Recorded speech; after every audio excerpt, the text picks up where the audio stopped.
So today we're going to be having a tier list for the artifacts, and mainly the legendary artifacts for S1 Plus, especially in the open field. So stick around in this video because I'll be showing you what, in my opinion, the best artifacts are for the open field for S1 Plus and the reasoning behind every single tier and every single placement of every artifact. What is up, guys? MEOWER here, back with a brand new Call of Dragons video. Before we get started, I know I haven't really been uploading that much. It's just been having problems thinking of content to do for the game. I always try to figure out what the best video that will help you guys be, and through that, I do need your help on that part. So please, if you have video ideas that you feel like you need cleared up for the game or any just ideas in general, please do let me know. It will really help me out. And of course, don't forget to like and subscribe. That being said, let's start this tier list and infographic, to be honest. Before we get on regards to the tier list, I will be rating some artifacts based on my personal experiences with them, and in my opinion, their uses for the open field and how good they are actually for it. Um, as some artifacts you might feel like are top tier when in reality on paper they seem really good, but in reality they're actually not that good, and we'll see why in the tier list as we progress. That being said, let's just get this started so I can explain better and you would understand more. So this is an open field artifact tier list, so we're going to be starting our way from useless and work our way to the top. Starting off in the useless tier, Lucius Horn. I don't forgot this name. What was this name again? It is a gathering. Ancient tree roots. See, it's so useless. I don't even level it up for gathering. The Bloodbane banner, the nature's breath of the forest, and what else was useless? Oh yeah, Karata's wrath. These are the useless artifacts for the open field. They offer nothing for open field combat at all. Next up, utility. Now, what I mean by utility is mainly stuff that are just there in terms of utility wise. They don't really impact the battlefield in any shape or form, except for such like a blink or something. Something like Staff of the Prophet, Woman of Valor. I think that's what it's called as well. These names are so strange because I don't use these artifacts at all. Let me check what was his name. Wolf Woman of Haler, my bad. What else was in the utility tier? Heart of Camisai and Visage of the Sanctus. I'm tempted to put it in the utility tier, but it is actually not that bad in terms of being thrown in the utility. Tier of Arbon, I would say it's a utility artifact mainly for the healing, because it also offers defensive stats. So you don't really need defensive stats on mages. This offers HP, this offers cavalry HP, and this offers archer defense, all useless stats. So you mainly, if you're going to use them, you're going to use them just for their active, and their active are pretty meh.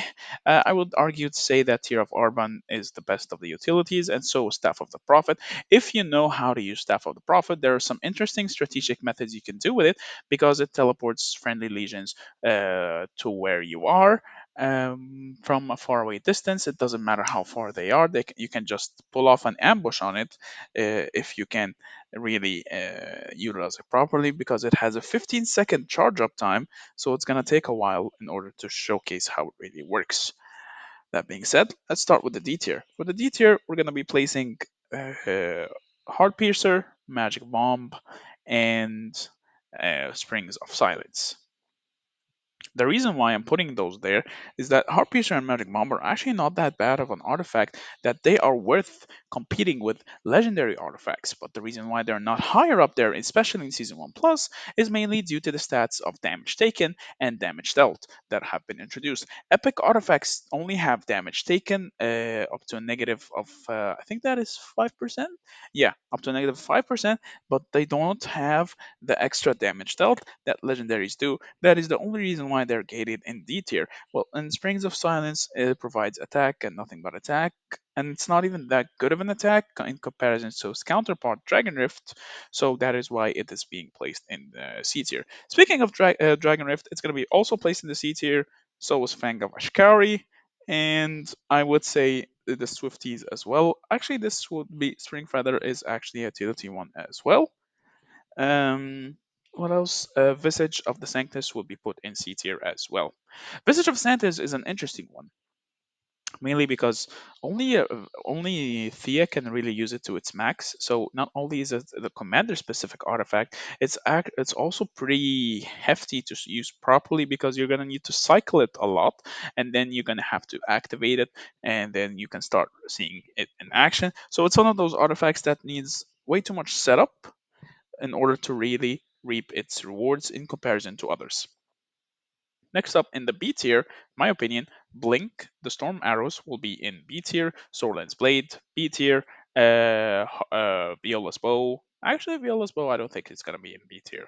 We're going to be putting, what else is B tier? Yeah, I think these two are the only two B tier right now, in my opinion.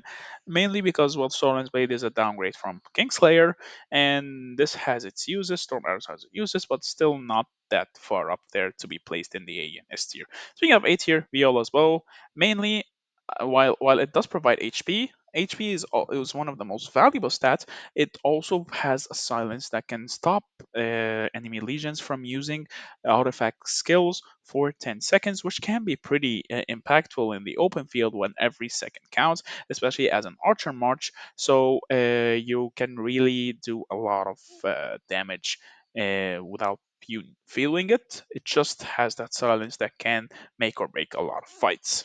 Speaking of archer artifacts, Rattle Spear. Rattlespear is an amazing artifact, don't get me wrong. The reason why it's in A tier is because of its active. Its active makes you stand in place for a really long time, especially with how laggy sometimes the open field can get. The passive of it and the 7.5 attack and the damage you get from it is pretty impactful. But the defense penetration, you can reach the maximum defense penetration up to 40% in general, anyways. It's pretty good. Like the passive carries it really strong. The active is just so weak because not only do you have to stand still for a really long time, you need to aim all three. That is why I rated in the A tier, mainly because of its passive. If it didn't have such a strong passive that can go all the way up to 20% defense penetration, it will be in the C tier even, or maybe even D tier from how clunky the active is. The passive carries it a lot. The passive also works on rallies, by the way, if in case you didn't know. However, this is a topic for a different video. That being said, Kingslayer no longer in the S tier, we'll be putting it in the A tier. The reason for that is because Kingslayer, yes, it's really strong and it has that execute, but not a lot of players know how to use that execute, especially with the bigger marches now in S1 Plus. It will be really hard to gauge when the threshold was if you were used to it from last season on having 150,000 marches. Now you can have up to 250,000 marches and even more with commanders such as Hosk and Madeline and Indus. So that is my reasoning for it being in the A tier. Plus, it only provides 5% damage dealt and damage taken, so not enough for S tier. Dragon Scale Armor, A tier. The reason for that, the stats it provides, it's really strong. Just the active, I don't really like it at all. I feel like the active is not that strong, and it's overshadowed by Greymoor's Hammer's active in the open field, especially. While yes, you are pretty much an unkillable march, it doesn't really offer that much utility that the Greymoor's Hammer has. That also applies the stun. Then I'll explain that more in the S tier when we go up there. Spoiler alert. And of course, Inferno Flame is going to be in the A tier as well. Let's just put it on top of the A tier. It is a Lilia specific artifact that only Lilia can use. That is why it's in A tier, but it's still an incredibly strong artifact. I would be tempted to place it in S tier if it wasn't single target. The reason why it's in A tier is because it's single target, and well, mages love to have their AoE. So for now, it remains in the A tier. If anything changes, it could be bumped up to the S tier. Now, finally, the S tier. We're going to be starting off with Phoenix Eye. Phoenix Eye, really strong artifact overall, good AoE, good damage, can deal up to 4,200 damage factor in the open 4,000. I mean, in the open field. A really strong overall artifact which provides a lot of attack and a lot of stats that mages would love. Nothing, no further comment needed. Same for Shadow Blades. Its active is really good and super easy to use. That is why it's above the Rattle Spears in the S tier. It still does a lot of damage, and it can change the tide of a lot of fights, especially if you use it on with tier 5 archers. Next up, Greymore's Hammer. Greymore's Hammer, the reason why it's in S tier is because of the stun. Now you might be thinking, but MEOWER, Greymore's Hammer only applies a 2-second stun. Well, to that, I respond to you, it is a pretty significant amount of time, especially in the open field when you're engaging. If you are engaging and the active is pretty easy to pull off, and you manage to stun 4 targets for 2 seconds, and people are retreating, those 4 targets are pretty much guaranteed to be dead immediately if people are following up to your engage properly. Plus, it does a significant amount of damage when max 3200 damage factor is pretty significant, especially because infantry marches tend to have higher than usual capacities due to the presence of Madeline in the march. Plus, well, again, the stun is super good. They cannot move or cannot act for 2 seconds, when in reality, I think it's around 3 seconds.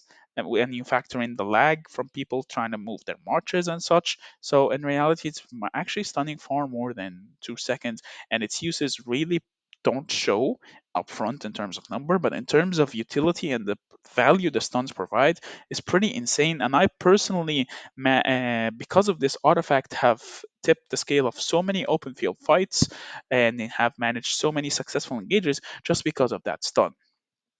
Next up, Spring Blades. Now, you might be thinking why Spring Blades is in S tier. Mainly for 2 reasons. One, it does more damage than Kingslayer upfront on single targets because of its return and going forward and going backwards skill damage that goes all the way up to 2000, I think. So it goes 2000 forward, does 600, does 1000, and then comes back for another 2000. So it's a really significant amount of damage overall. But what really makes it good is its passive. Your Legion gains whenever they gain passion, so the buff that Emrys provides and Bakshi provides from their second skill and their fourth skill, respectively, really amp up the attack that provides them 30% attack for when they join, whenever this passion is active, and it doesn't have a cooldown. So theoretically, you can always, if you're lucky with Bakshi's fourth skill and Emrys' second skill, you can cycle in 30% attack for a really long time, which is pretty significant, especially with the base stats of cavalry and how much damage you do. So overall, it is a really strong artifact for cavalry meta right now with those two commanders and its synergies with, of course, their second and their fourth skill, respectively, plus the amount of damage it does. And it, while yes, it does damage to 3 legions and Kingslayer does damage to 5, it's still a really significant amount of damage, and you can move it around when you're hitting and running. So theoretically, you can extend the range when you are returning. You don't have to stand in place just for it to come back. You can keep running and it will follow you. So you can just go in, throw it out, and just go back, and it will hit a lot of targets as you return. So it's just that much stronger than Kingslayer. While yes, it doesn't have Kingslayer's 10% execute, but like I said before, Kingslayer now it's really hard to gauge when the execute is worth it.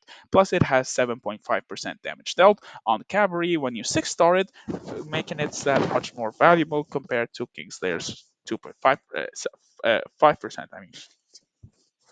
And finally, Breath of Gigantus. Breath of Gigantus is by far the best artifact in Call of Dragons, mainly for a few reasons. Breath of Gigantus is I think it's a mage artifact, but you don't care for its attack, you care for its active. Now, its active is that it applies up to 32% defense break on up to 10 legions for 20 seconds. 20 seconds of 32% defense break AoE that also impacts physical defense and magic defense. That is insanely broken and disgustingly OP if you are on the receiving end of that artifact, especially in large scale fighting, you won't really notice its animation. But when you're gonna notice yourself being obliterated in the open field, because you can theoretically be hit by the maximum of 40% defense break already just from one artifact. It is disgustingly broken. It is the best artifact in the game right now. Nothing comes close. 32% defense break is insane value, especially because it's AoE and it lasts for 20 seconds. So you're looking at least 3 skill cycles being hit by it, if not more, by your enemies if they're cycling their skills at the correct time they apply it, because it is instantaneous.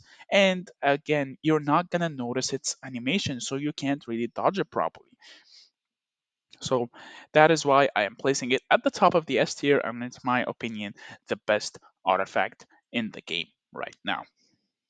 Now, I do would like to remind you that this tier list is based on my experience and in my opinions. If you have different opinions, please do let me know in the comments below. Join my Discord, we can discuss it, we can share thoughts, and maybe you can convince me, I can convince you, who knows. But yeah, if you like content like this, please don't forget to drop a like, don't forget to subscribe, and I will see you in the next video. Meow meow.